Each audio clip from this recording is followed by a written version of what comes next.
HarperAudio New Zealand presents Full Circle, written by Jenny May Clarkson and Kimberly Davis, read by Jenny May Clarkson. Prologue. Dean and I have been here for the past few hours, working our way through all these old scrapbooks. Book after book after book, everyone heaving with newspaper clippings, magazine articles, photos, programs, anything and everything that has ever mentioned my name. It's all here, stored in plastic boxes with lids that stack on top of one another. It's pretty amazing that Mum's kept all this stuff, actually. It's not the sort of thing I'd ever do. Not long ago, I was ready to throw out all my old netball and touch uniforms until Dean said, "Hold on, your sons might like those things." "Oh, they don't want to look at all that old stuff," I said. "Get rid of it, give it away." I've kind of always been like that. Finish something and then, right, on to the next bit. Keep moving forward. This might explain why there's so much in these scrapbooks that I don't remember. Like this one article about me getting concussed in a netball game and spending the night in hospital. I mean, I don't remember that at all. Probably because I was concussed, but actually I don't even remember the tournament I was playing in. There's lots of things in here like that, things that I have completely forgotten about. It's nice to sit back and reminisce, to be reminded of the teams I've played for and coached, the places I've been, the people I've met. There are other things in here that I've written over the years, and actually some of it is quite good. I was quite smart.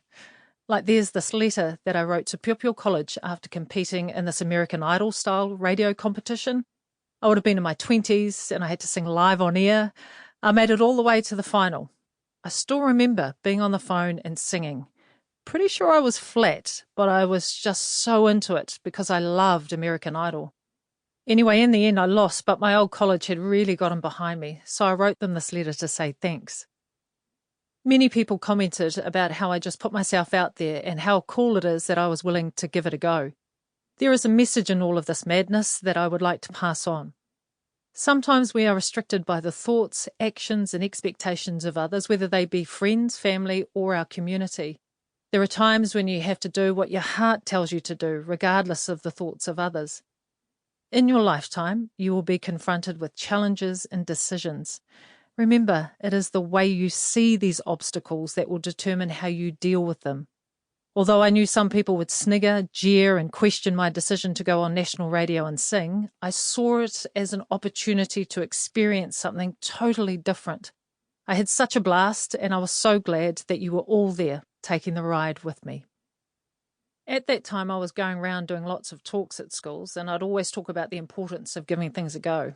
If you don't, I'd say, how will you ever know you're going to be good at it? You can walk away if you're terrible, but at least you'll know. Better to have a go when an opportunity presents itself rather than say, "Oh, nah," and potentially miss out on something awesome just because you let the fear set in. "Here, look at this," I say to my husband, passing him the letter. He reads it and chuckles. "I was full of wisdom, I say, smiling. Wonder where that went. Then I find the photo. It's way down at the bottom of one of the plastic containers and stuck to the front of a massive scrapbook that contains all the cuttings and reports from my school years. Me, age 10, short, dark hair, sticking up at the front, white t-shirt, smiling confidently at the camera.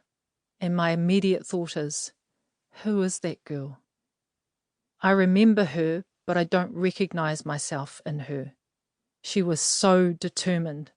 Always marched right past the cloverleaf dairy which her parents managed on her way to school, never sparing a glance to the side and definitely not behind her. Totally concentrated on where she was going, whatever was ahead of her that day. Once she knew what she wanted, she'd just head straight for it. And at 10, she'd already decided exactly what she wanted, to become a Silver Fern. There was no deviating from that. It was always going to be real for her.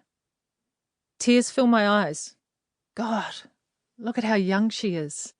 No idea about what lies ahead, the ups and downs she'll have in her life, the amazing highs and the pretty shitty times. What would I tell her now if I could? To always remember the good times. To take a moment to pause and pay attention to what's going on right now so that she'll be able to remember it in the future.